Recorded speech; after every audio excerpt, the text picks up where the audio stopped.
day job, and I've been working in this team for quite a few years now. And today's session revolves around the insights that we get from working with the compromised customers from various industries in past. Let's say this data is from past couple of years, and we have seen trends where that there is a state-sponsored attack uh, on a country, and their entire government businesses are compromised.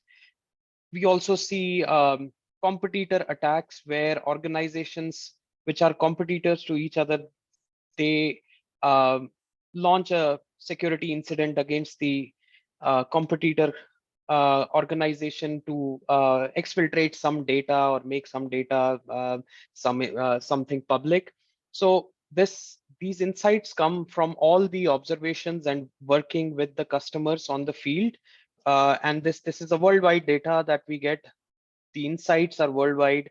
And before we go into the insights, from the new in this new age, network is no longer the security perimeter. So in legacy, not legacy, like just a few years back, we as organizations would be spending a lot on our network to strengthen our defenses on the perimeter, and that would give us a feeling that okay, our office is secured, our organization is secured, and assets are secured. And that was true because most of the assets, or maybe all of the assets, remained within the perimeter, and the work was limited to the perimeter. Even if outside work was done, like work was done outside the office, it was through VPNs and very secured, and then uh, not too much public access, not too much shadow IT. But now the things are completely different. So network is no longer that perimeter that we used to invest so much on. Identity is the new perimeter. Almost all the customers we work with, it all starts with one person who may not be a technical IT guy, and maybe he or she falls for a phishing attack very easily, and that's it. That's the first system which gets compromised, and the story begins from there. So while we go into this session, we'll first try to build that story and see how the attackers work, and we'll try to map it up with the, if you're aware about the MITRE attack framework, like what is done in each stage. So once the attacker enters through a phishing attack, it's still a long way for them. But yeah, I mean, eventually there are many misconfigurations within an organization which leave the organization vulnerable, and that's where an attacker succeeds. So we'll discuss those insights within this session. This session will revolve around identity, how we can protect it, and what were the loopholes, and some things about containment as well, like about disaster recovery, about uh, proactive work which can be done in a SOC, within a SOC of the team. So we'll discuss about all these things. So, all right. Okay, to begin with, so yeah, that's the agenda. So we discuss about the attack kill chain, try to map them to MITRE tactics, and we'll try to discuss that as a story. And the examples taken in this session are real world, and we have taken the most common attack pattern used by all the most of the attackers. Then how our engagements across industry sectors have been, like how much government organizations get compromised, how many manufacturing sector organizations. So we'll see some trends across industry sectors. We'll see observations that we have seen in our engagements, the compromise recovery security practice, CRISP, that you can see in the third point in the agenda. That's our team. So we'll talk about the observations that we had, and then key imperatives for customers post compromise. And so yeah, with that, let's start our session. So okay, so first thing, like I was just talking about network perimeter. So it's old world versus new world. Now, old world was users are employees, but now we have suppliers, we have vendors, we have so many people coming together to make a business possible. So that now we strike that line. Users are employees is no longer true. Corporate now, in our case, we have employees, partners, customers, even bots, everyone working together. Then traditionally we had corporate managed devices, everything sitting within the enterprise. But now bring your own devices, and we even have IoT devices functioning together. So uh, we get a laptop from our office, but we can always use our phones and all other type of devices for our productivity. On-premises apps. So yeah, most of the apps in the traditional world, old world, were on premises. Everything was set up on premises, but again, that's not true anymore. In fact, everything, talking from from being a Microsoft employee, we don't even have a VPN now. Everything is on cloud, so we don't even need a VPN to access anything, and that's true for so many other organizations. Then we had monolithic apps earlier, but now it's so crowded. I would say, like there's so composite apps, so complex, so many APIs. One app getting like fetching data from, I don't know, many other apps. So the app infrastructure overall has completely changed uh, compared to the old world, where one app would serve one purpose only, would have one thing to do.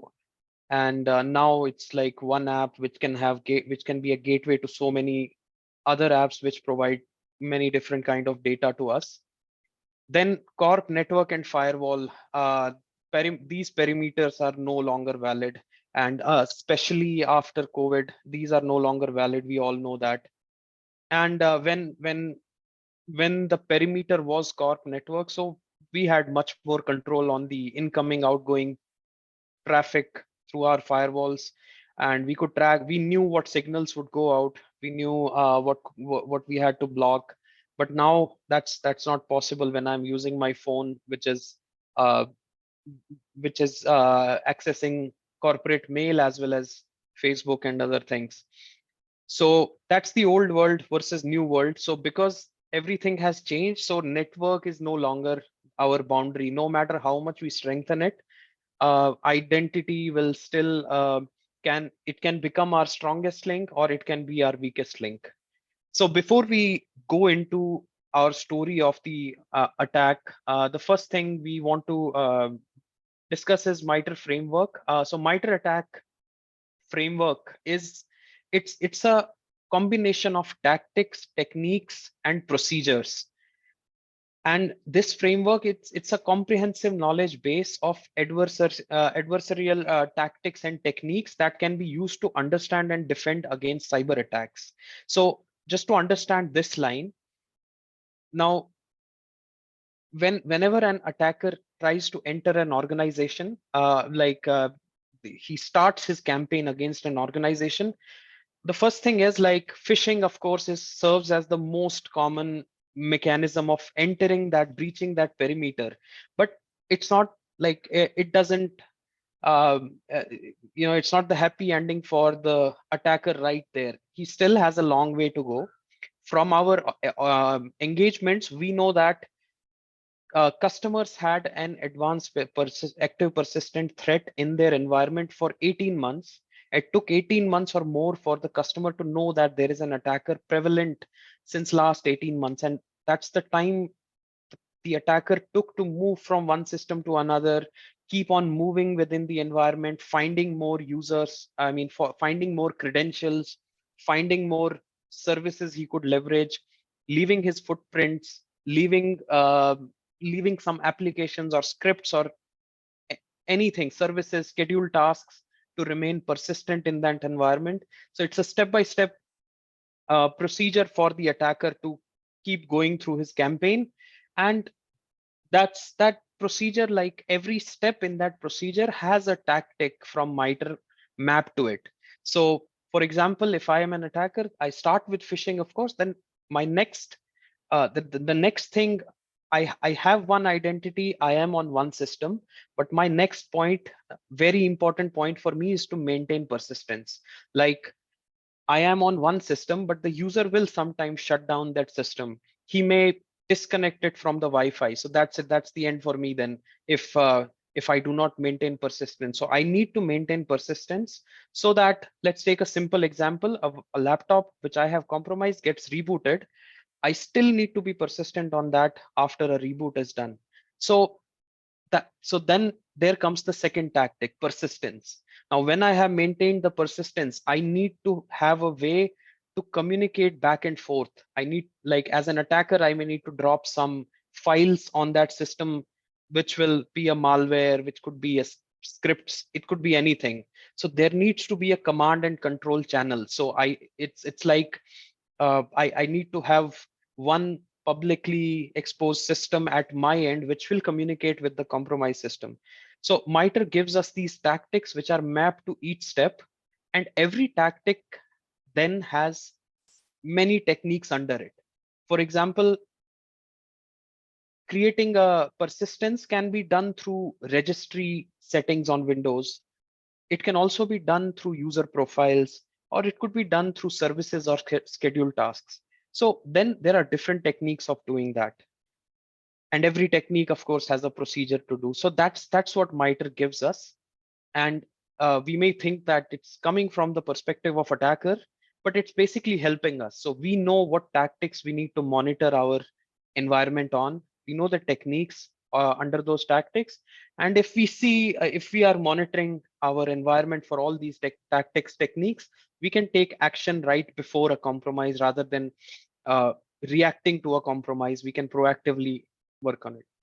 Now, in context of an Active Directory environment, or I would say identity environment, we have listed some tactics and techniques that are usually used, and those are in this list. That is initial access.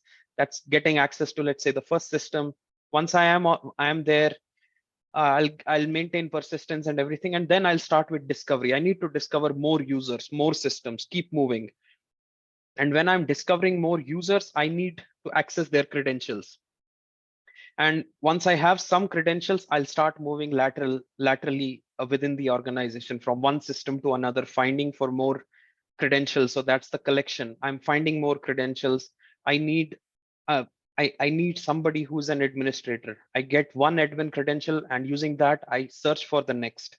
So that's how it goes. Command and control we already discussed. So while I'm doing all this, I need to, like, as an attacker needs to keep talking back to their central system from where all this is being managed. And in the end, once all this is achieved, domain is completely compromised. In the end comes exfiltration and impact. Now, if the uh, if the final goal of the compromise is to exfiltrate some sensitive information, that's where exfiltration happens. Or there could be impact. It may be a ransomware attack, and the end goal is to just encrypt everything that is sitting, all RESTful data, all servers, everything. So impact, that's the impact tactic. So this is how, with respect to an identity, it usually works.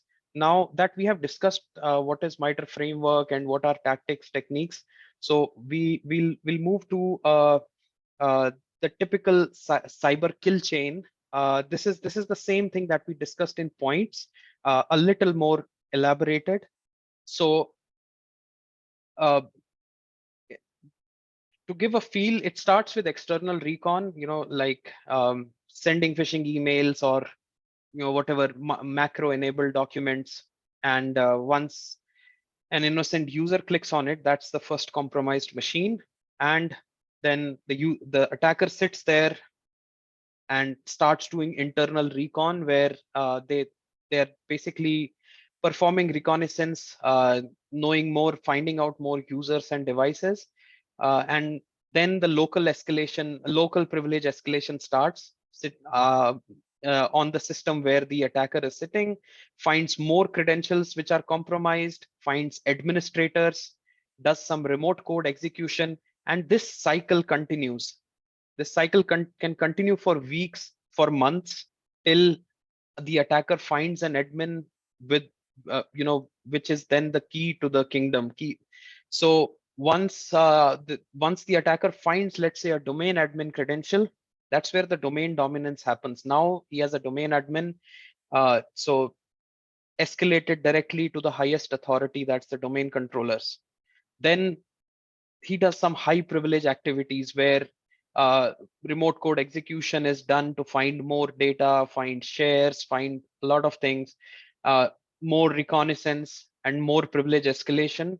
And so eventually this cycle again this can go on for months. And finally, once he has the domain admins, enterprise admins, these groups compromised, then he takes, so the attacker can take over the KRB TGT or the Kerberos ticket granting service. He can take over that, create his own tickets, authenticate to anything in the environment, and exfiltrate whatever data is needed. So yeah, after that, once this cycle is done, then asset access and exfiltration are the next steps. So this is just to give a feel of the MITRE uh, the steps that we discussed in the last slide. So this is how it goes. And now we can start with our story. So now in this slide, what you see is the actual attack that was done and in the manner in which it was done. And you can see it is these are mapped to different MITRE tactics here. So just like we discussed, it starts with a phishing email. User opens an attachment, and that's the exploitation right there. So the first system where the exploitation happens, and which further leads to the installation of the malware or the scripts, whatever the attacker plans to use. Then the next step is establishing a connection with the command and control. So establishing a command and control channel where the attacker then establishes communication with their centralized servers. Then persistence. So they maintain persistence, do a lot of brute force, use credentials, and maintain persistence on the systems that they have compromised through registries or tasks or services. The next step is privilege escalation. Now, this is where after persistence, they try to escalate their privilege, whether they steal credentials, steal Kerberos tickets, steal hashes, or just find new user accounts, or just create new user accounts for privilege escalation. Now, once they have escalated privilege, which is sufficient for them to move forward, that's where the next stage, that is the reconnaissance, which begins. Reconnaissance is discovering more assets, discovering assets of interest, and discovering that whatever credentials that they have compromised, where do these credentials fit into, where do they have access on, so, which servers do they have access to. So once they find that the next step is lateral movement. So lateral movement simply means moving from one system to another. Now let's take an example that we have a set of application servers, or any servers for that matter, where we have the same. So we organizations usually maintain local administrator credentials, and I mean they keep changing local administrator credentials every 30, 90 days on all the at least on the servers. So what if we have the same password for local administrator across all the application servers or any other servers? Now that means if the attacker gets onto one of those application servers, and the organization has 100 application servers, he can get the local admin password hash from one server, and that allows him to move to all of them. So that's lateral movement. Now to add to this, if a domain admin or domain admin equivalent user has ever logged on to one of these application servers, that means that domain admin is now compromised, because the attacker as a local admin moves to that server, he finds the hash of the domain admin or domain admin equivalent, and that's the privilege escalation right there. And so that privilege escalation further leads to domain dominance, and then we have the final goal of the uh, attacker, whether it is to access and exfiltrate data or whether it is the impact. Now, what we'll do next is basically try to understand this story from the perspective of MITRE attack tactics and techniques. So we break this down. You can see the 4 circles here. We break this down individually and see what happens in every stage. And it is very critical for us to know that what an attacker would do at every stage, because that helps us to stand our defenses against it. So first thing, the first circle where the user gets an email, clicks on it, the exploitation happens. Exploitation usually happens, when the user gets an email, opens the attachment. It may have a script, it may have any tool or any macros, a Word document or anything which has macros embedded into it. So user runs that, it creates a connection to their to the with the attacker, and then attacker is able to basically drop the payload onto this. So what happens? So these are the 3 techniques, tactics that we are seeing in this first phase of the attack. So phishing, we all know, it always happens through emails. 99% it's always emails, and the attacker basically is able to get valid credentials, valid accounts. They're obtained through phishing. And next step is exploitation. So exploitation, this basically exploitation describes the methods and techniques used by attackers to exploit vulnerabilities in systems and the networks in order to gain access and elevate privileges. So usually it's always client execution, like this basically means that user opened something from the mail attachment that he had received, and that executed some code on the system, maybe a script that basically then installs the malware onto the system. There could be other techniques as well, like user execution, like we see the second technique. That usually what happens in this is, like, you will get an email which looks very legitimate, like you have an Amazon refund, and the pictures and everything there looks very legitimate. So that's the thing. So that it looks from a very legitimate bank or any government agency, which is that email is very, very persuasive, like you need to open this attachment, otherwise something is going to happen. So the user opens it and malware gets installed. So this is exploitation. So next is installation. Now that malware is run, it needs to perform certain things so that it can basically uh, it can then install the services or processes what it is trying to do. So usually what happens is it can basically create logon scripts or something which automatically start on system boot, or it can also create Windows services or a scheduled task so that it keeps running and the user never knows something is running in the background. So that's the first circle that we discussed there. So moving forward to the second circle. So, Now, sorry, yes, Chitresh, I have a question from one of the participants. So the question is, they ask is, how do we differentiate between MITRE and CKC procedure?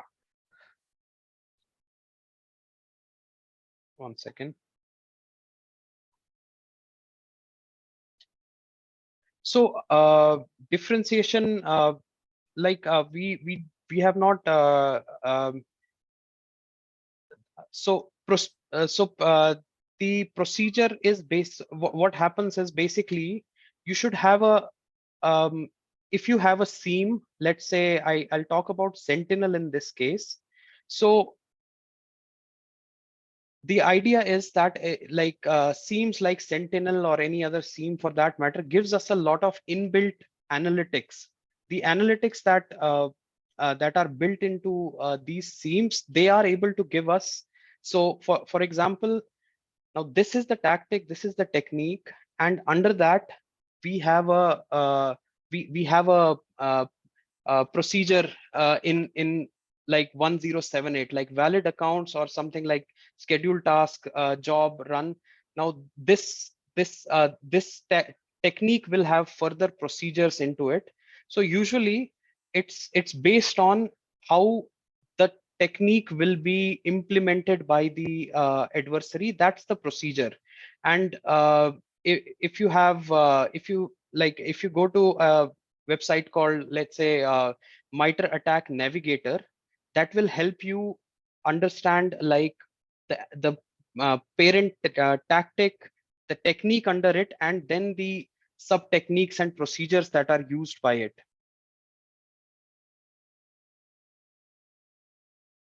So we can leverage those. We can leverage our seam, which has basically uh, analytics mapped to the procedures that are being used by within a tactic, or we can develop.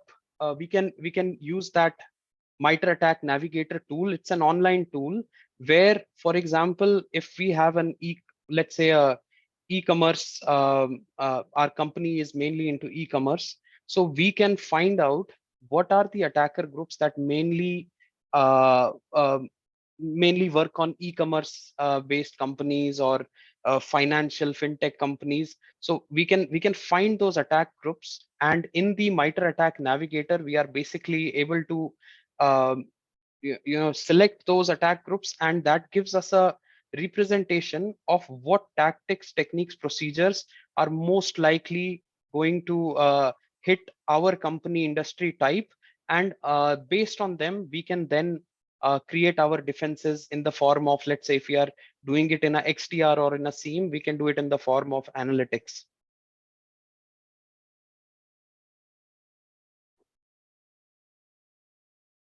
Sure, thanks, Chitresh. Okay, so next, next is once the installation is done, what we discussed is we next one is creating a command and control channel and then maintaining persistence. Now, again, a command and control channel can be established in multiple ways. Um, so mostly it's always um, application layer protocol, I would say, most of the times. And sometimes it's using some specific remote tools which the attacker drops onto the systems, and then the communication channel is created. So now these basically C2C defines methods and techniques that are used by attackers to establish and maintain the communication with systems they have compromised. So like application layer protocol, it can use HTTP, HTTPS, or maybe DNS and DNS to establish the channel, command and control channel. We also call that C2 channel. So then it could be it could also be like in some cases a file is dropped onto the system, which is some malwares or maybe a remote communication tool which is basically vulnerable, which is flagged as a threat. So they can drop that, and that helps them communicate with with their systems. And additionally, it can use things like BitTorrent, which is which was commonly used some time back, and threats were not known regarding it. But BitTorrent, uTorrent, all these are very commonly used now. SMB can be used to communicate with the C2 server. So lot of ways, lot of techniques in which a C2 channel is established. And now that's the next step for the attacker. So so far the attacker has installed the malware on one system, established the channel. Now the next step for the attacker is to maintain persistence, so that even if that system reboots, the attacker is still there. So to maintain persistence, what we usually have seen is that um, the persistence is done by usually through registries, user profiles, WMI, uh, scheduled task. So that's the most commonly used ways for maintaining persistence that we have seen. So the so what happens is, in the case of a scheduled task, it's really simple. They just create a task. It runs a script every few minutes. It's getting the data it needs. At times, it's also downloading some data uh, uh, from the attacker. So it's communicating back and forth. Another way that we see is that um, valid accounts, the first technique, where the attacker actually creates new accounts so that they can maintain persistence using that account on that system. It could be a local account with higher privileges, depending on what the attacker has what privileges the attacker has compromised so far. So it could be a new account with privileged with some higher privileges, and that way it goes unnoticed, because the user who uses that system, it's not coming from his account, it's coming from a different account. Additionally, new services can be created. The scripts they execute can create a new service. Again, this could go undetected. And if the attacker has already managed to get some higher permissions, they could even do GPO modification, because through group policies, they are able to reach more machines than they would do by moving on to machines one by one. So moving on, the third, sorry, yeah, the third circle that we saw. So once they have maintained the persistence, next is maintaining privilege escalation. Privilege escalation simply it's a tactic which is used to gain higher levels of access within the network or within the environment. So now mostly it happens using services. So let's take an example of privilege escalation. Let's say there is a backup software, just for an example, or a configuration manager application which runs on all systems within an enterprise. Now all of these applications, they need to use some service accounts to function. So backup application needs a service account to take the backup, and that service account needs to be given some sort of privilege so that it can take a backup. Now let's assume that the same account is used everywhere in the enterprise. It's used on the domain controllers, certificate servers. It's also used on the lower application servers, lower tier application servers, and it's also used on the lowest tier laptops and desktops. Now, when the same account is used everywhere, the attacker can manipulate this service, get the credentials for that account, and that will further give him an option to escalate his privilege, move further um, from where it has reached. So that's what gaining persistence is. So that's what they usually do. Try to find such services. It could be also done through other means, like finding Windows services which are running in context of some accounts with privilege, or finding scheduled tasks running in a context of some privileged account. And the usual curve roasting, pass the hash, pass the ticket, where basically they either use curve roast tickets to gain access to sensitive resources, or they use an existing hash on the that they find on the system, a password hash, and try to use that and gain access to sensitive resources using the hash, or they're able to steal a ticket. So that's how usually privilege escalation is done in the scenarios that we have seen. Then the next thing is reconnaissance. It just refers to the process of gathering information. So it could be a target. The target could be a system. It could be users. And the main goal is basically to identify vulnerabilities using abusing which they can gain access to sensitive systems. So usually what happens, we know net commands in in Windows. So net user, net groups, these are most commonly used commands during reconnaissance, which helps the attacker to basically find more users, find group memberships. Additionally, there are more tools, some Windows internal tools, which can be used to find network, like how many machines is my device communicating with right now. So for example, for updating group policies, a machine is always connected to the domain controller. So that session information is always there. So there are tools which can be used to discover networks, discover shares on the network. So all of these things, and using this information, they have a set of now they have a set of users, set of systems where they further want to move to find more information.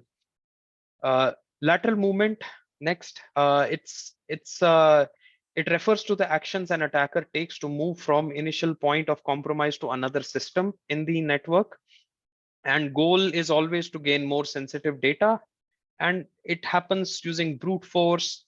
um, Shares are exploited for this, or the easiest example, if all systems have, or a set of systems, let's say application servers have the same local password, one of them gets compromised, all of the others get compromised as well. And then we move to the last one, where finally the domain privilege escalation has happened, because using lateral movement, they were able to find a domain admin or domain admin equivalent, and using that privilege, then the most common thing that usually happens is Kerberos golden ticket. Now, KDC, or the ticket granting service, is a service in domain controllers which is responsible for handing out Kerberos tickets to all the requesting parties, which could be a user or device or service. So in this case, what an attacker does is that they create a golden ticket, which is like they create a ticket for themselves, which is a forged ticket. Usually the uh, validity of a Kerberos ticket is 10 hours, but they can create a ticket which is valid for 100 years. And now they are literally giving away tickets for any resources. So they literally have now the control over the entire environment of an organization. And lastly, once that is done, there is also another concept of silver ticket, where the tickets are specific service tickets are only created. Uh, but silver tickets is very difficult to find out, because so there are two services under Kerberos. One is the Kerberos ticket granting service, and the second is the second service is which gives the final service tickets. If I need to access a share and I get a service ticket from the DC, I do not need to present that service ticket back to a domain controller. I can directly provide that ticket to the resource that I'm trying to access, which is a share in this case.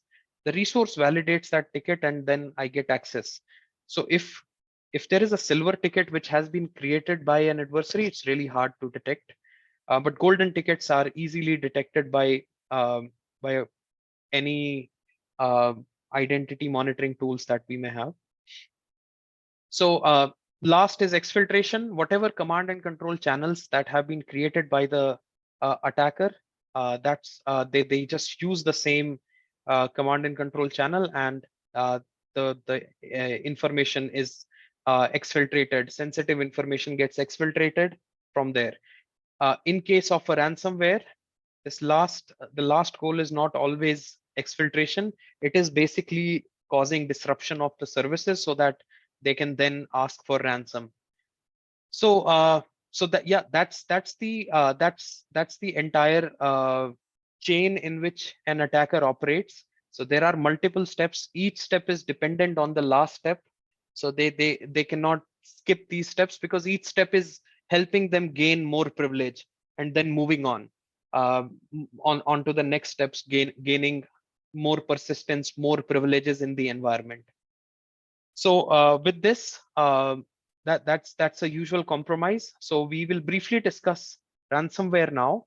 And ransomware is no different. We have already discussed the basics because the way an adversary enters into the environment remains the same. Only the end goal from exfiltration to encryption, that's what changes. So as per the trends that we have observed, now it's always human operated ransomware as compared to the ransomwares which should come through emails. Somebody opens the email and their individual system gets encrypted. But now the ransomware, the human operated ransomware, um, also known as humor, um, targets the entire company. So in current scenario, the attacks are very customized, and there is a it's because it's being carried out by operated by a human. So they make sure that they are basically picking up things that will basically disrupt a business completely, rather than early uh, uh, um, the means in which they were doing it previously, where the like they were just going for everything they find on a system, and usually everyone would have a backup and they would uh, restore their systems, and rest of the organization was anyway still good. So the impact was very narrow. But now they when they are detonating their ransomware, they have a good list of systems which are very critical to the business, which they want to disrupt. Now, next is the data encryption. Now it's very calculated data encryption. Like they may not want to go to the traditional way of just encrypting everything on the system. We have seen scenarios where only the Active Directory databases were encrypted. Nothing else in the environment was encrypted.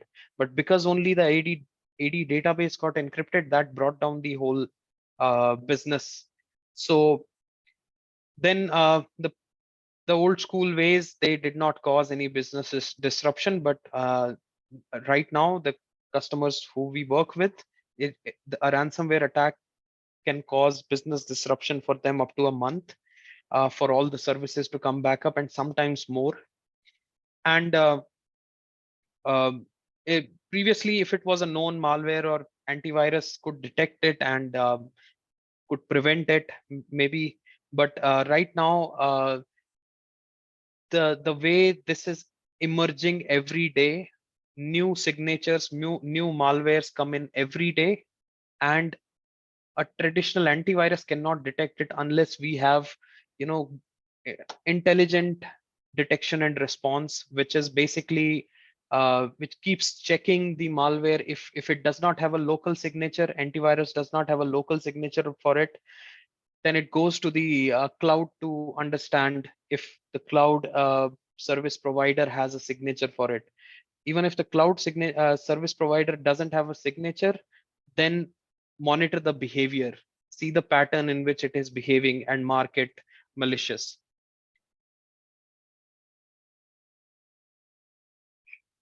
Okay, Sure.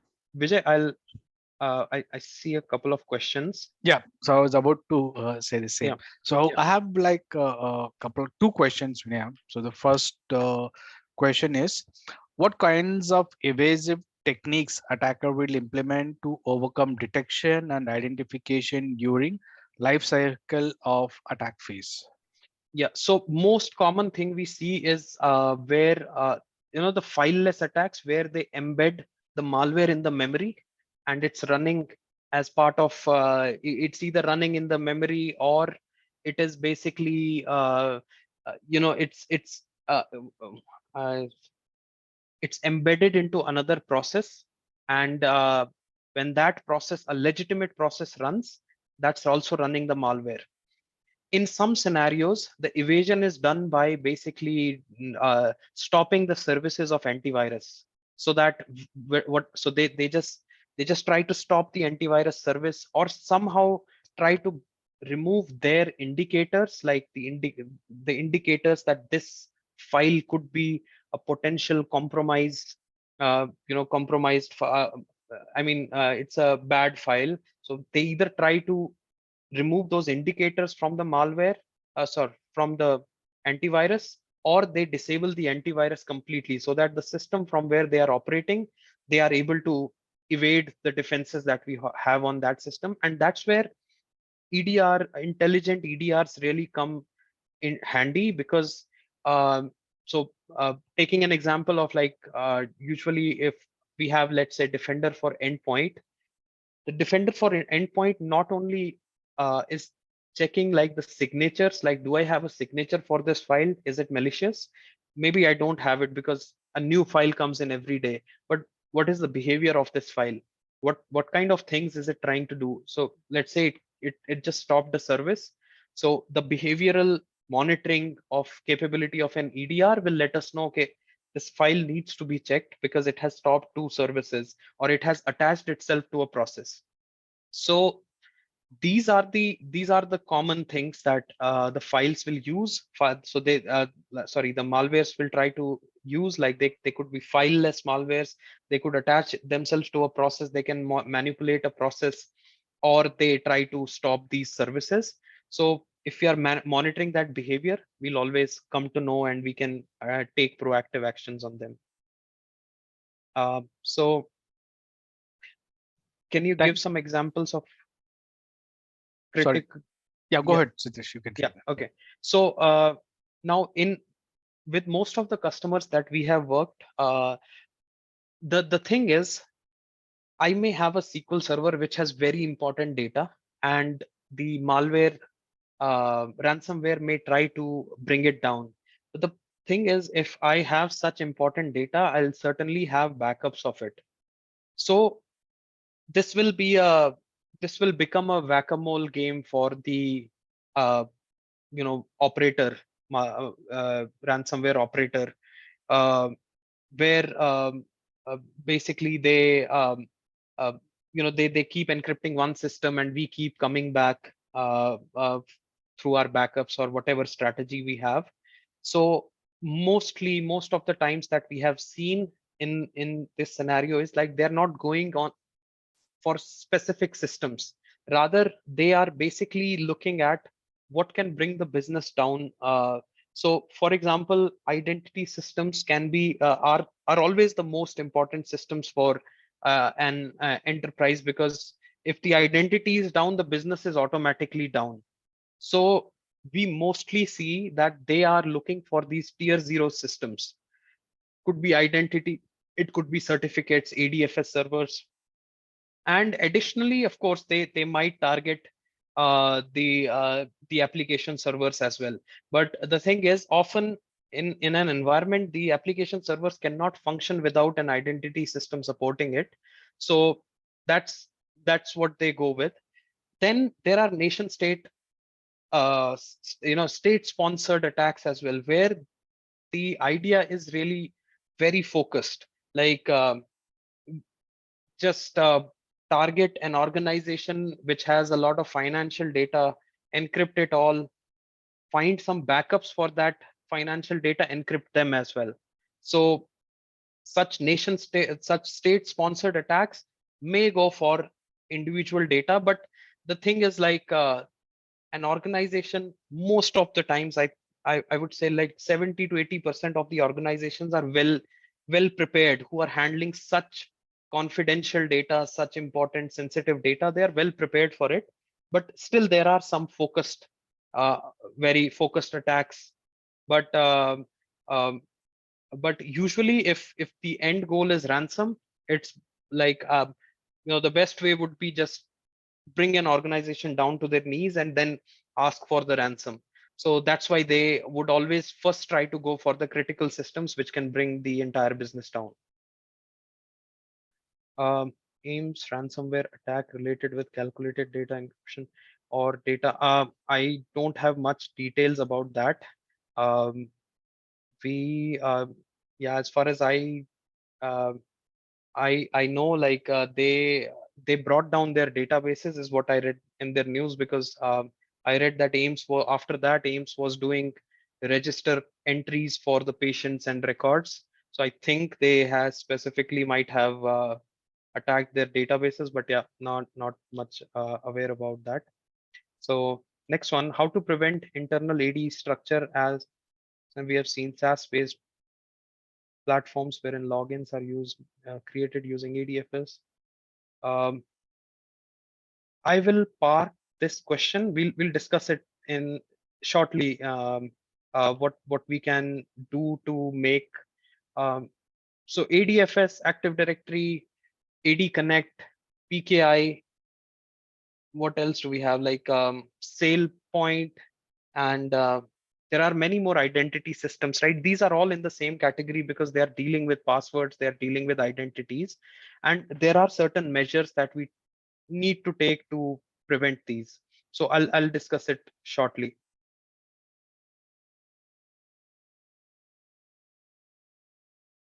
Okay, from IT audit perspective, what an auditor should have. Oh yeah, that's so great. So the first thing, so whenever we do, like, I would say from my experience with audits, uh, the the audits right now are very simple. Like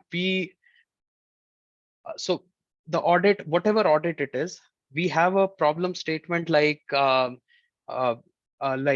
let's say I'll take an example of ISO 27001. So like one of the audit uh, uh, requirement there is that the organization needs to have a vulnerability assessment, vulnerability management process in place. So if if there, as an auditor, what we usually check is the process that the company follows for that, uh, and how they are targeting, how they have segregated their systems. Like for example, servers will get preference, individual systems may not get the same priority as servers. So we go through that process, and okay, that process is good. The challenges that we see is where does that process get its intelligence from? So how up to date is it with let's say um, 0 days? How up to date is it with 0 days? And how soon after a day is detected, how soon can they, like of course they cannot patch it till the time, because 0 day means it does not have a patch, but at least 0 day gives us a behavior, like how is it behaving.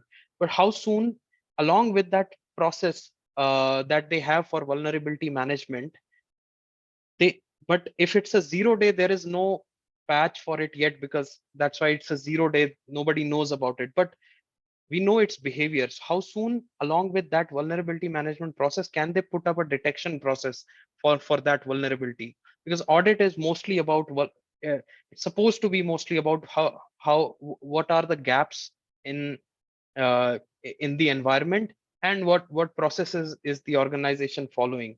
So as an auditor, I think one of the main thing is that, do we check with the organization where are the gaps? Do you know where are the gaps, or how are you finding those gaps?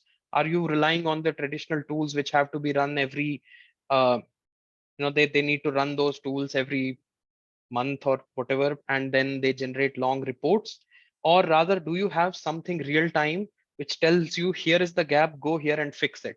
So I think that is one of the main things that usually are not done very well in the audit.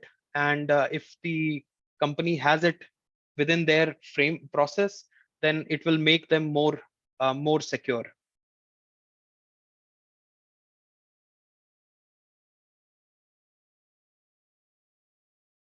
Follow-up to this is maybe they would be targeting cloud service providers for such identity services for most of the organizations. Yes, from the perspective of Azure AD, we have seen attacks like um, the attacks do not limit to on-premises Active Directory, because now 70 to 80 all the customers with whom we worked on for on the compromise recovery engagements, I would say 99%, 95, 99%, they all had hybrid identities. Maybe one financial company bank was not on that level. They're not using hybrid identity. That's what I remember. Maybe my colleagues have seen more such scenarios, but almost everyone has uh, hybrid identity, because now even their applications are SaaS applications.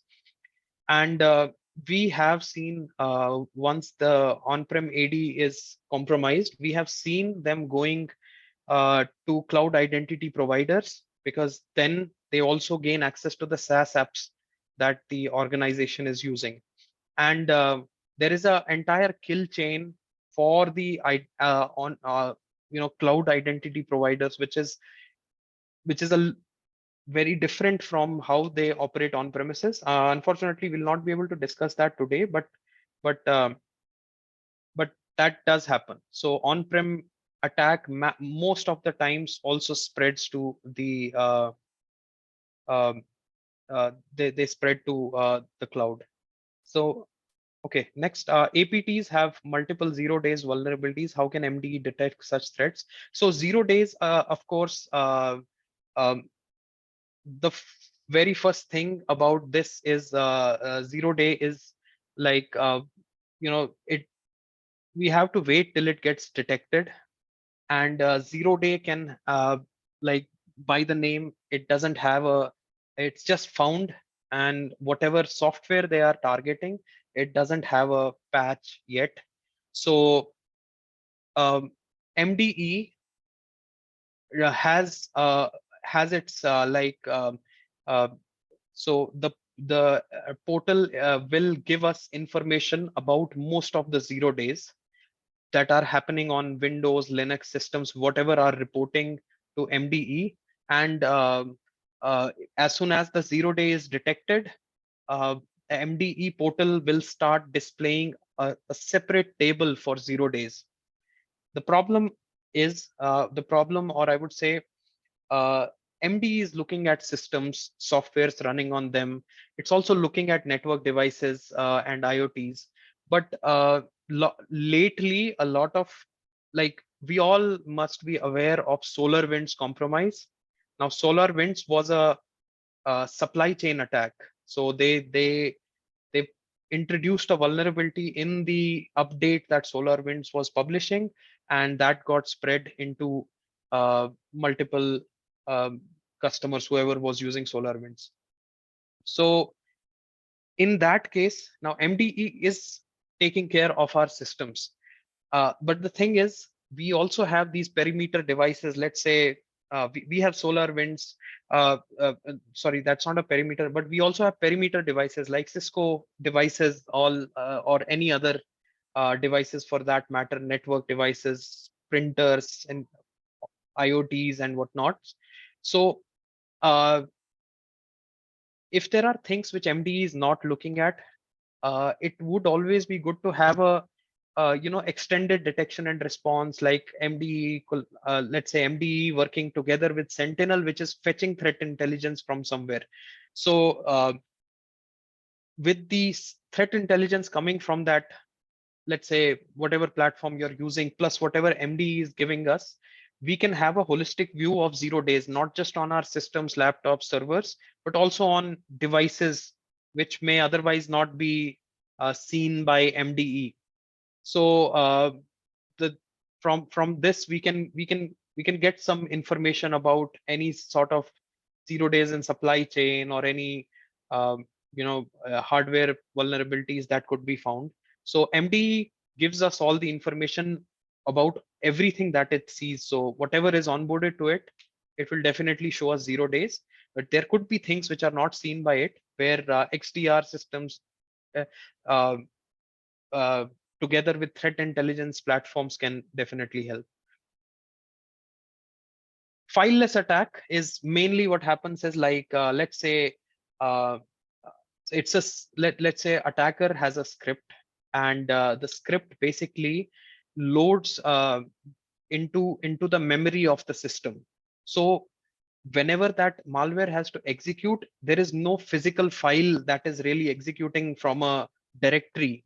Rather, it's sitting in the memory, or it has attached itself into a process, and there is no physical file that is being double clicked and executed, let's say, but instead it is just executing with the help of some other it's just sitting in the memory of a process, and it gets executed from there. And what happens is, the antivirus doesn't see something getting traditional antivirus won't see anything getting executed, a file getting executed, but it's getting executed from the memory. So that's where uh, the new these the new EDRs really help, because they are monitoring the behaviors happening um, on the entire system. Currently, the organization are building the cyber resilience for their critical infrastructures and systems. How effectively these resilience strategies? Okay, again, let's so how effectively these resilience strategies prevent attacks. Uh, the thing is, no matter how resilient we are from, let's say, I'll just take an example of the network. No matter how resilient we make it, no matter how much we monitor, let's say my laptop as I'm an end user, and my laptop is continuously monitored. But the minute I click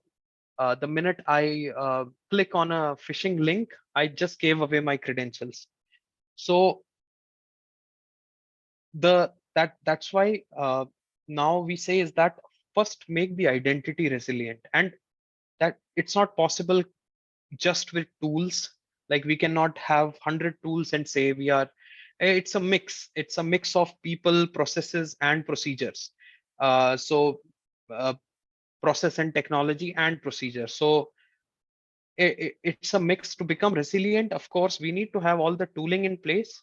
Plus, the most important thing that every organization does is user education about phishing. From maybe you might be aware, Defender for Office 365. It basically gives an option to run a phishing campaign against the entire company, where a very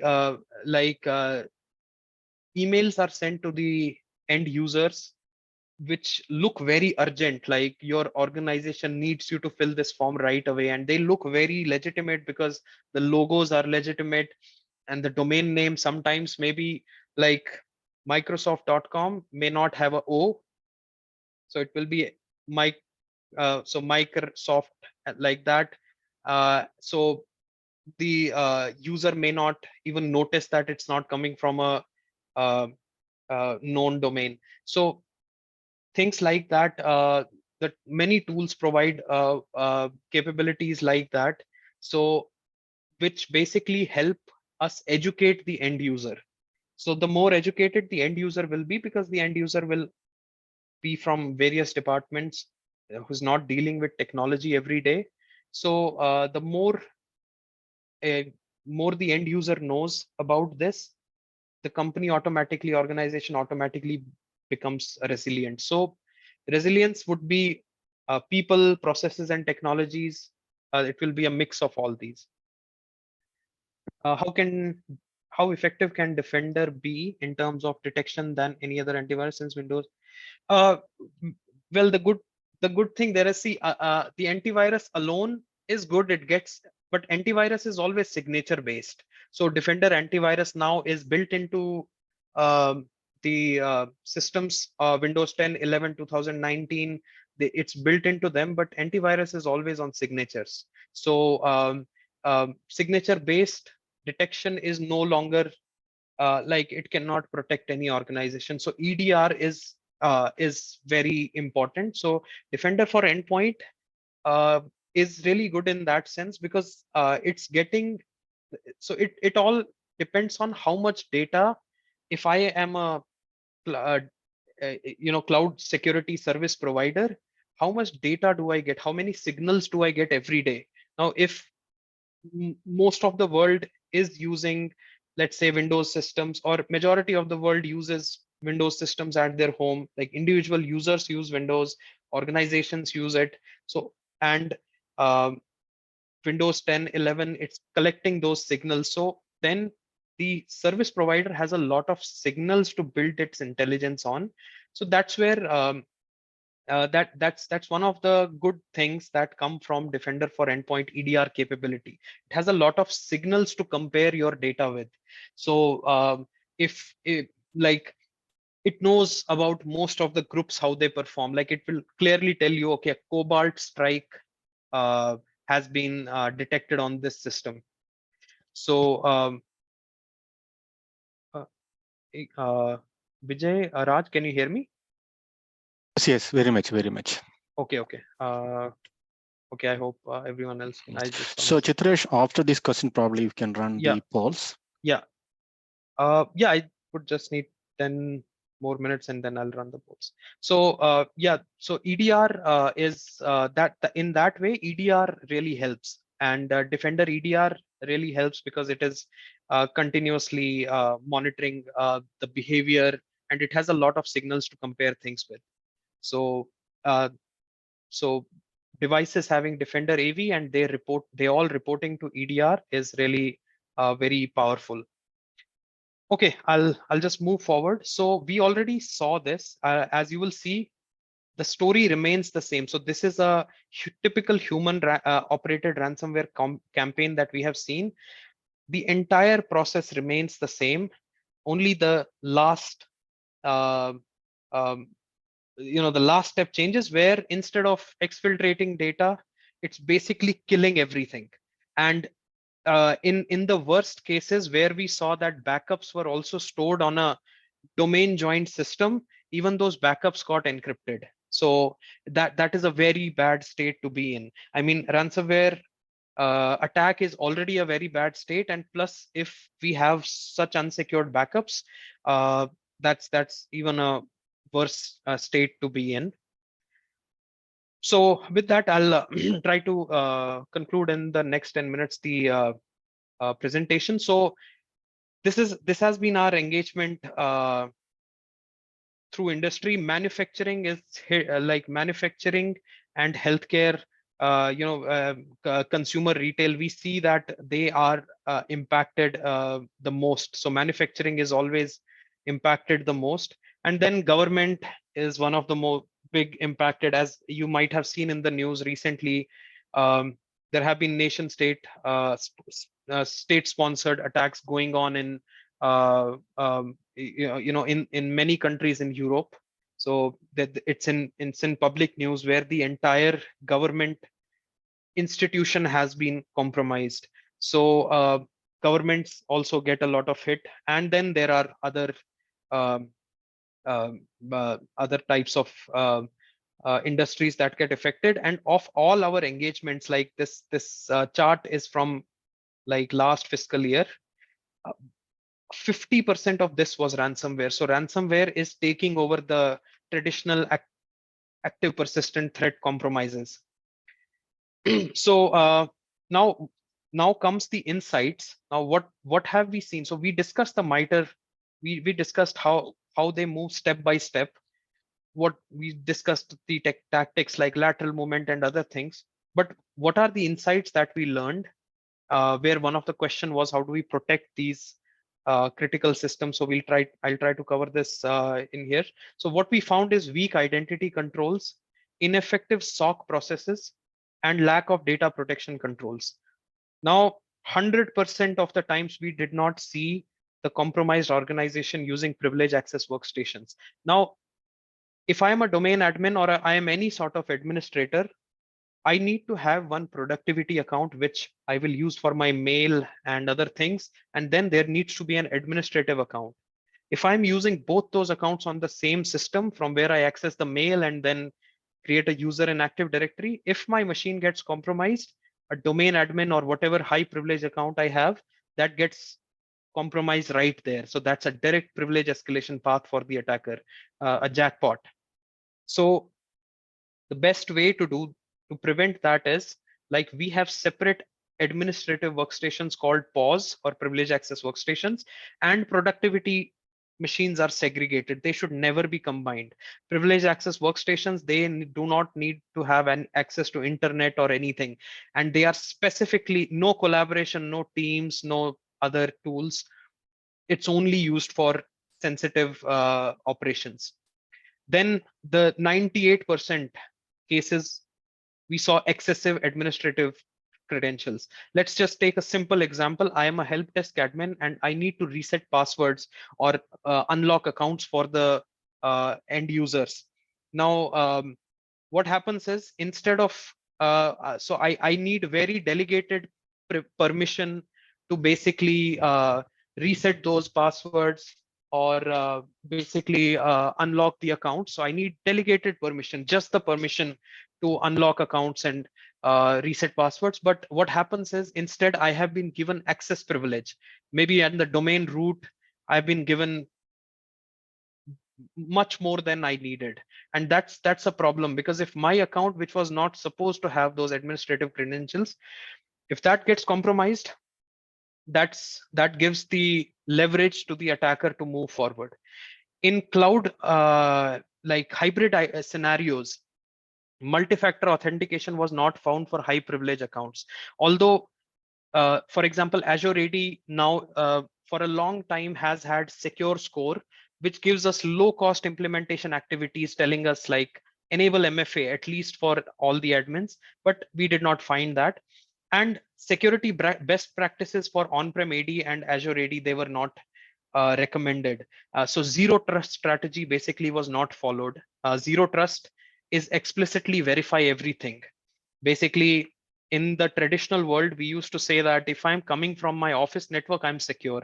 Zero trust says whether you're accessing a resource from the office or a coffee day shop, uh, treat both networks as unknown, do not trust them, and explicitly verify. So such security best practices were not being followed in our in most of the cases. Then weaker identity control, like local administrative credentials, they like same credentials across all, let's say, application servers.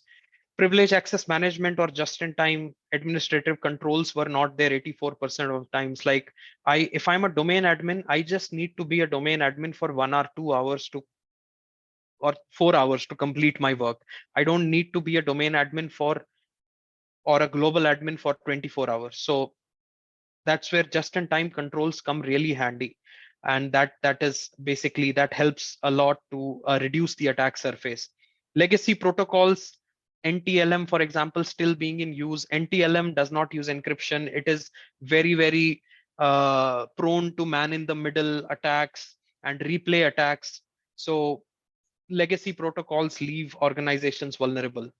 And there was a question, how do we protect? So insecure, most 50% of the organizations had a insecure configuration of tier 0 equivalent assets. Now, what we need to do is, organizations need to treat these systems, which are identity systems, with higher priority. Reason is, if the identity gets compromised, like, to access any sort of data, now I need an identity, whether it's a user account, whether it's a service principal in Azure AD, or whether it's a managed identity in Azure AD, it is an identity in the end. And these systems are identity systems. So the idea is that in Microsoft, we have so let's say an offering that we help customers with, that is called tier model. In tier model, we completely segregate the all these critical identity systems. They are completely segregated from rest of the servers plus rest of the identities, such that they have very strong perimeter controls in the form of permissions, in the form of user right assignments. They are heavily controlled on these, so that even if a compromise happens on a lower tier like my laptop or any application server, the attacker should never be able to get onto these systems. So whenever we do a containment during a compromise, we cannot ensure an organization can have 100,000, like lakhs of laptops or application servers. So it is practically impossible to ensure security on all of them. But what we can do is pick up these critical identity systems and ensure that they have a very good wall fencing around them, so that even if a compromise happens in lower tier, it doesn't reach them. And if it doesn't reach it, the attacker cannot, like a very important principle of attackers is that if attacking an organization is too costly, they will just move to they'll just drop it and move to another assignment. So if it's taking them a lot of effort, they'll just 99% they'll drop it and move to an easier target. So the end goal of containment is always to make it difficult for the attacker. So having that tier model makes it difficult for the attacker to get onto the identity systems. And once, if they are on the identity systems, they can control anything in the environment. So you can read about it, the tier model, and basically it's a fence that comes around these critical identity systems. Then SOC observations like ineffective vulnerability and patch management. Again, we cannot treat domain controllers with the same priority like we would uh, treat a laptop. So domain controllers and all these, they need to have a very high priority when vulnerability assessment and patch management comes in picture. And a patched environment is a safe environment. Then 52% no EDR because antivirus is not sufficient anymore. Then we have multi-cloud environments, and with multi-cloud environments, different environments have different cloud security posture. Like managing that cloud security posture would be different for like Azure or AWS, GCP. So we need to integrate everything into our security tooling. And modern day technology detection technologies were not found, like EDRs were not found. So when we were working on compromise scenarios, and for a trial basis, we onboarded customers to, we usually onboard customers to EDR like MDE in our case. And we then see a lot of behavioral pattern that is happening, which was unknown previously. And that helps us to know more about the indicators of compromise in the environment. So these ineffective security operations also lead to a vulnerable environment. Now, data protection. Let's take this from the example of backup for now. So most organizations, 100%, I would say, they have backups. But the problem is backups are not tested.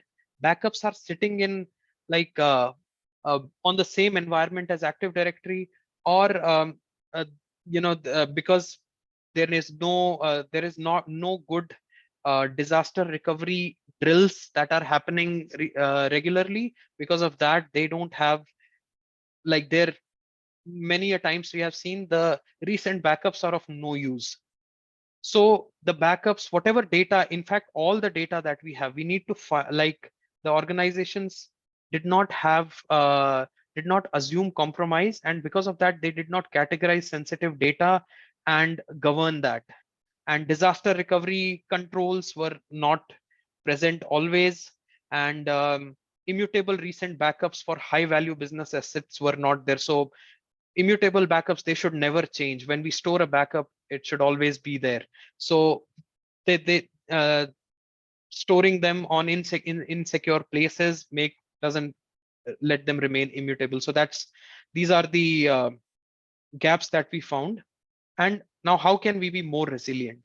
So I'll just glance through this real quick about identity security. So in Azure AD, for example, conditional access is at the heart of zero trust strategy. So leverage that as much as possible, MFA and everything. And nowadays we have passwordless authentication. Less passwords are used, more secure the identities are. Privilege access, the credential tiers should be done in AD as on-prem AD as well as in Azure AD. It is important to segregate high privilege roles than the lower privilege roles. So these roles should not have access to the same systems.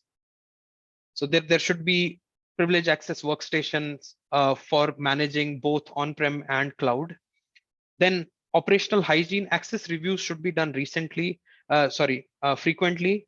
So access reviews can be done by anyone. It can be done by the manager, if for example, or it can be done by an admin security teams for high privilege users. Because many a times a user who left the company was never deleted and he still had access, that got compromised, and that leads to compromise. So and regular testing of disaster recovery plans, and optimizing whatever we have right now. So assume breach is what Microsoft suggests, and any organized security organization suggests now. Assume breach is that don't think our organization is completely secure. Assume, take a hypothesis, assume it can be breached, try penetration testing on it, and then whatever you get, try to whatever results you get, try to implement zero trust security on that. So yeah, zero trust we discussed briefly. It's verify explicitly, use least privilege, and assume breach. So verify every signal, whether it's coming from a known network or unknown network. Use least privilege, whoever needs whatever, like I need to reset password, that's the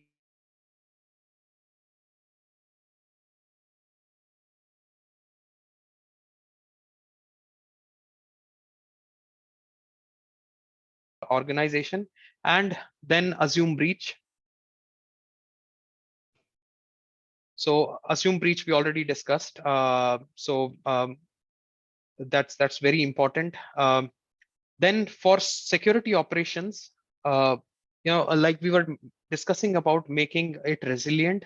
So security operations need people, processes, and technology all working together. So people, SOC people, security people, everyone should be aware of the personas that they hold and what kind of work will they be doing regularly. That may mean that tier 1 SOC would be doing different work than a tier 2 SOC, but when there is a security incident, they'll be working together. So tabletop exercises really help modernizing the security operations. Process and metrics. Uh, uh, so for efficient SOC, there needs to be processes and metrics defined. For example, mean time to resolution, mean time to detect, mean time to triage, how the different tiers of SOC talk to each other. And then in the end, we also have technology, like we need to have like our SIEM, or XDR, whatever we are using, it should have enough intelligence. It should have enough analytics, and it should have enough automation so that it works as a SOAR, the orchestration and automated response solution for us. So, um, for organization to come together and protect itself from security incidents, it has to be at every level. It cannot just be with the security teams. It's with everyone. It's with partners. It's with users who are not working on technology, and every department from leadership to legal. They should know what to do uh, in case of an incident. And the education really helps in this case, along with the defenses that we put in place. Next, again, this is the same thing, like so it needs to be a continuous exercise where first stakeholders are educated, tabletop exercises are done regularly, results are gathered, and then results are again worked upon, and then again this is the ongoing thing that needs to keep on going to become more resilient. I'll just skip this one. So data protection, I'll take it from the perspective of backups right now. keeping in time the time we have. So now one of the main thing that we need to make sure is that data protection tool, that whatever we use, it should be able to find all the new data and then properly catalog it. It needs to find sensitive data, and it needs to have realistic data classification policies so that it can detect the kind of sensitivity the data has and classify it automatically so that it can protect it uh, in the same terms. Like backups, they would need definitely a lot of protection. At the same time, data exposure should be controlled. So now it's not just about IT, it's a lot about shadow IT as well.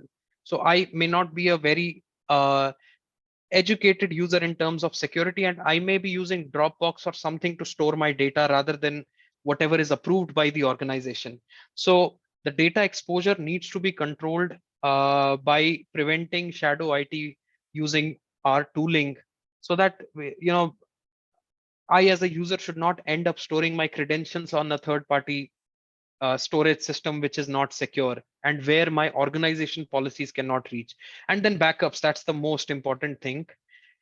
So backups, we need to continuously validate them, and for everything, not just AD, but for application servers and any other thing.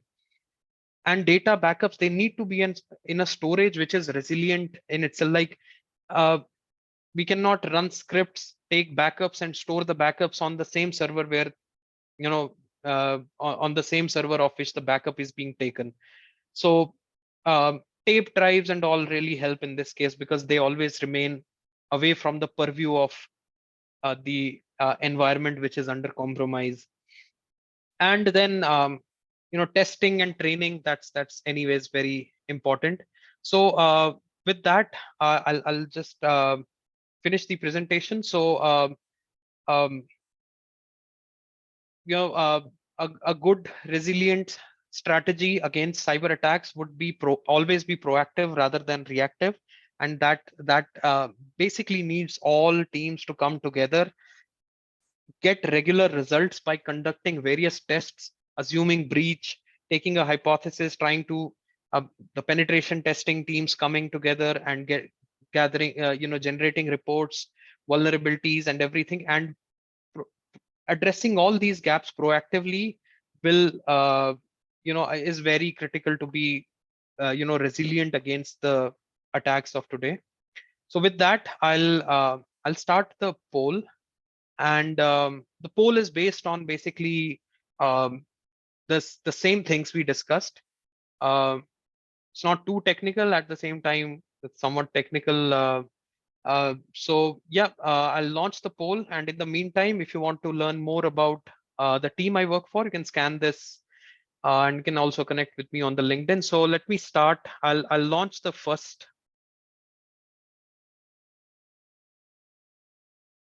Okay. All right. I hope the first question is there.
Okay, I think um, it's enumeration actually.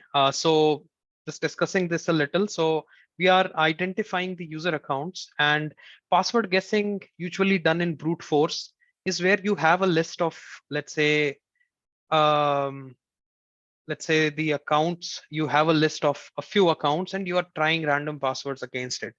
But whenever we are identifying, it's a user reconnaissance that we are trying to do, where we basically do the enumeration of the accounts. And enumeration usually is done using net commands.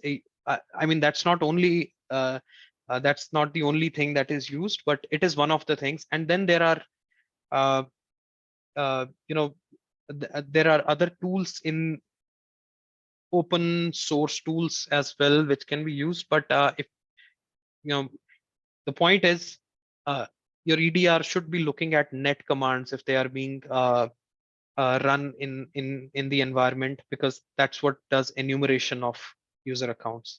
So I'll end this one and launch the second.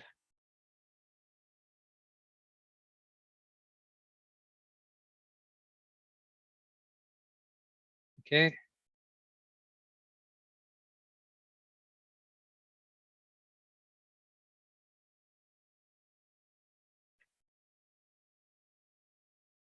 All right. What technique can be used to move laterally? Oh, I hope you can see the, yeah, okay, I see answers coming. What technique can be used to move laterally in an organization's Active Directory environment?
Very good participation, 102 out of 108. Fine.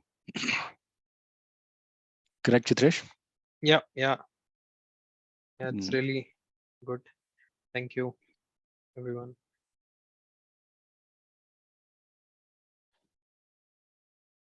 So meanwhile, you answer, you can go through the feedback as well. So I've shared that feedback link. So please give your feedback for this session. Thank you.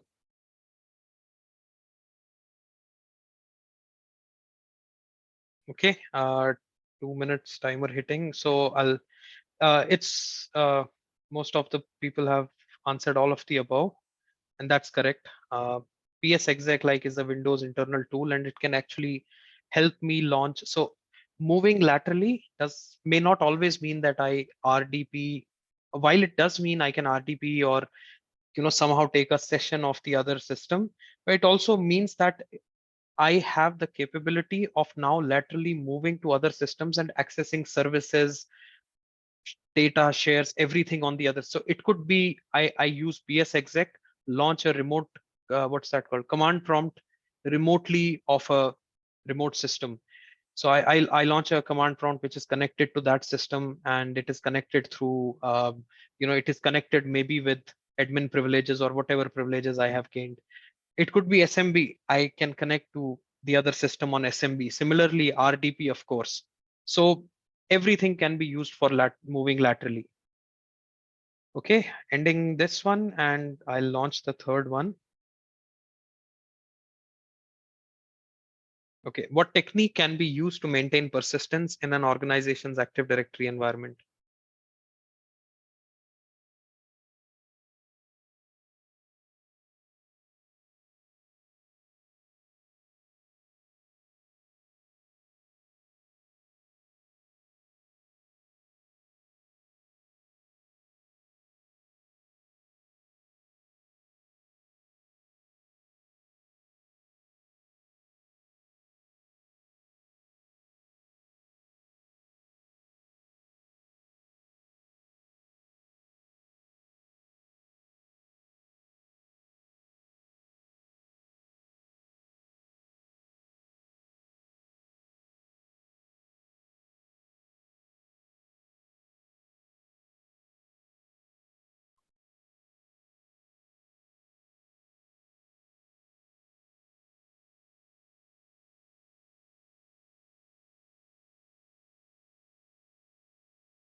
Okay.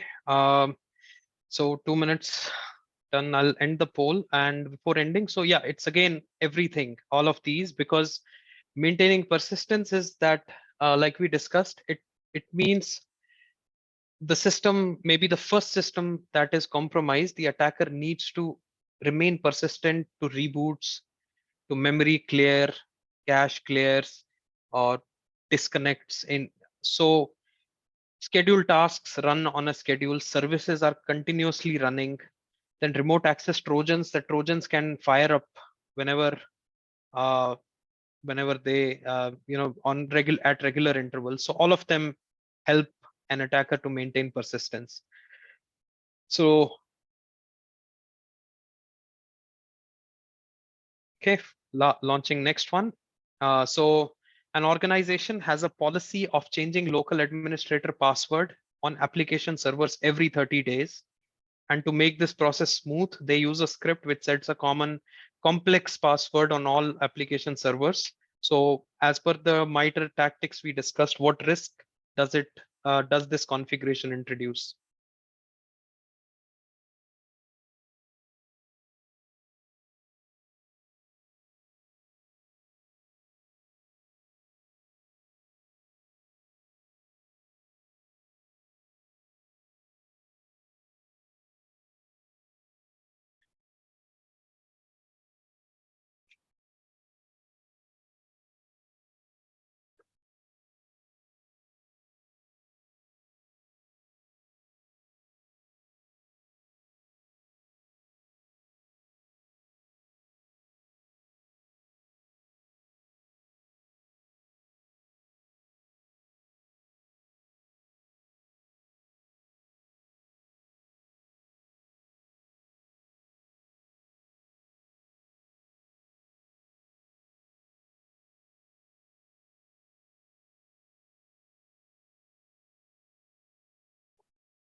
I think time is up. Yeah. Okay. So lateral movement is the right uh, one for this. You may be aware about so Microsoft, or there are many other tools as well. So like Microsoft has a solution called local administrator password solution, LAPS in short. Similarly, we have third party uh,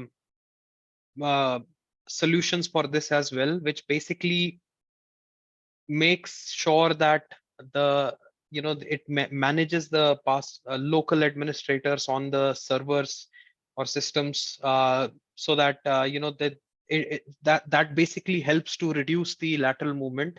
So one server having all servers have the same password, one server gets compromised, so it basically moves, like it will help an attacker move everywhere. So solutions like labs come in really handy uh, in preventing lateral movement. In addition, to labs, pause like privilege access workstations that we discussed, the segregated administrative workstations, they are really helpful in preventing the lateral movement. And if you are able to prevent lateral movement, we are basically restricting an attacker to move ahead in that kill chain. So um, so yeah, I mean, we may or may not be able to prevent the attacker on any previous steps. For example, phishing, we can never prevent it. If someone ends up, maybe we have good defenses.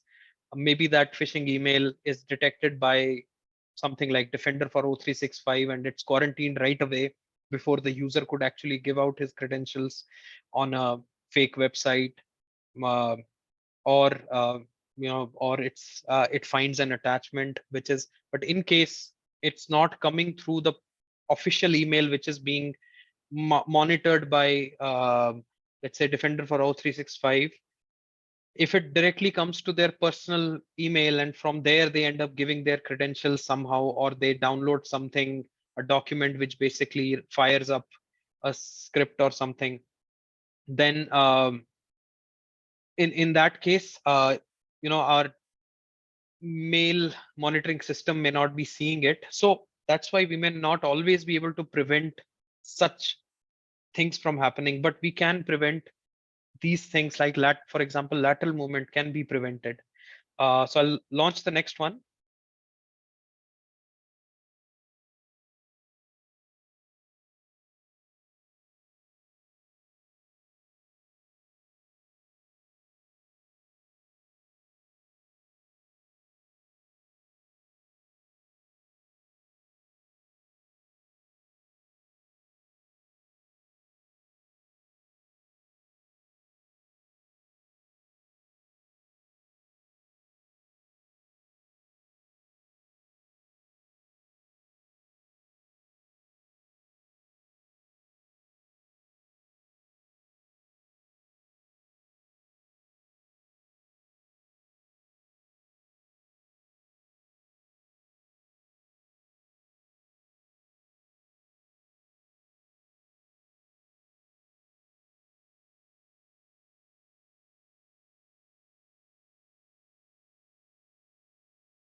Okay, I'll end this one.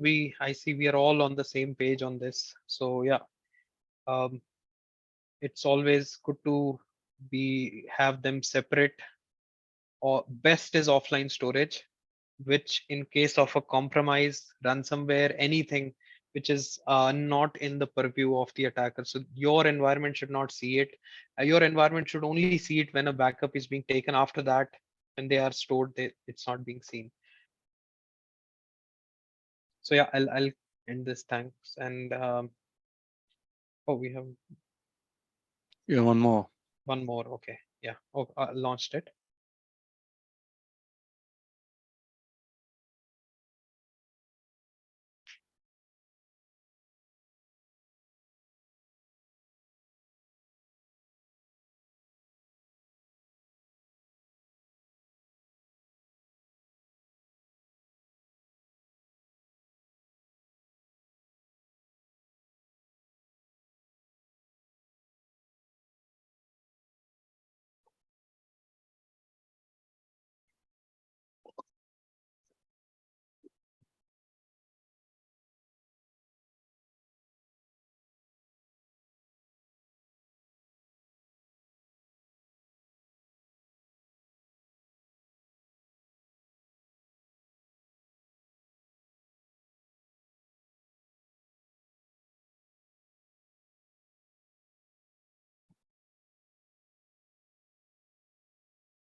I think this also has a good. Yeah.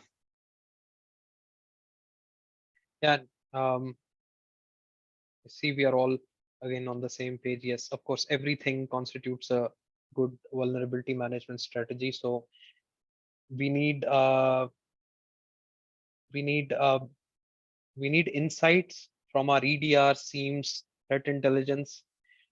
Then patching, updating, definitely that's a continuous activity, and by restricting the network or allowing the network specifically whatever is required on these critical systems, at least that all constitutes the good vulnerability management strategy.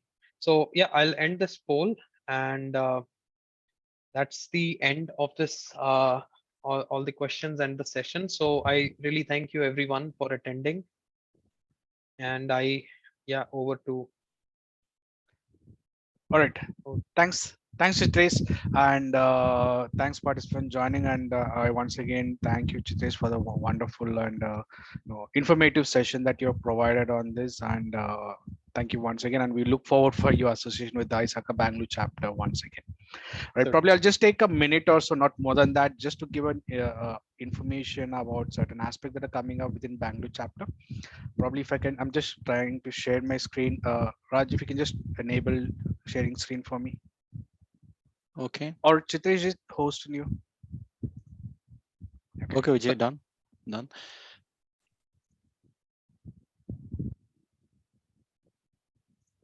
So I'll stop sharing. yeah, sure. Probably yes. A couple of things which I just want to reiterate. One is on the membership. Just before that, Raj, can you able to see my screen? Yes, yes, yes. Okay, perfect. So one is on the renewing your membership. So those who have not yet done, you still have time till 28th Feb 2023. So please, this is for the existing members, and for any new members, we have a discount that's going on for 2023 membership. So if you know someone, or if you have someone who has not been a member of ISACA, I think it would be the right time where you can get your membership for $99, which is with the code that you have it, which you can use it as during the checkout. And this again expires on Feb 28, 2023, and this has been a final deadline. So whoever wants to make utilize of this, please utilize this. And some of the existing members who know, and for someone who is new, ISACA Bangalore chapter, we conduct review classes. It's something like a boot camp. So we have already conducted sessions on CISA, CISM, and currently we have one session going on C-Risk. And we have few sessions coming up on CGATE and again CISA, CDPSC, and CISM on the future coming weekends. So these all weekend classes starts from 9:30 to 5 p.m. Saturday, Sundays, and completely all of these are online. So it's not offline. So you can just join via Zoom, and we'll be conducting the classes, which will help you to for knowledge gaining as well as from the examination point of view if you are planning to take this certification. And it just this, if you go to meraevents.com event and review class, if you go here, we have the registration for all this courses, and it has got also the cost, the price displayed there. So you can see the cost, how much is that, and you can choose the date which on the certificate which you want to use it, and you can join a review classes and get benefited out of it. And finally, this link already provided in the chat, if you can just give your valuable feedback, which will help for us to plan our sessions in future, and we can take reasonable actions on whatever changes that we want to do it, so that we can give very productive sessions going forward. Right, so that's all from my end. And once again, thank you, Chitresh, and thanks, Raj, and thanks everyone for participating in today's call and taking a time off on a weekend. We appreciate it, and thank you, everyone. Have a Thanks, nice day. Chitresh. Yeah, it's an excellent session. I would have a round of applause for the excellent virtual round of applause for the excellent session. So I think it was an extremely engaging, and it was a collaborative. The amount of information pertaining to the AD and it was immense. And I think it is every day it is related to these all the actions which you have shared. It's related to our everyday day-to-day work, IT operations and security. Thanks for the fantastic session. Yeah. Thank you. See you. Thank you, everyone. Thank you. Bye.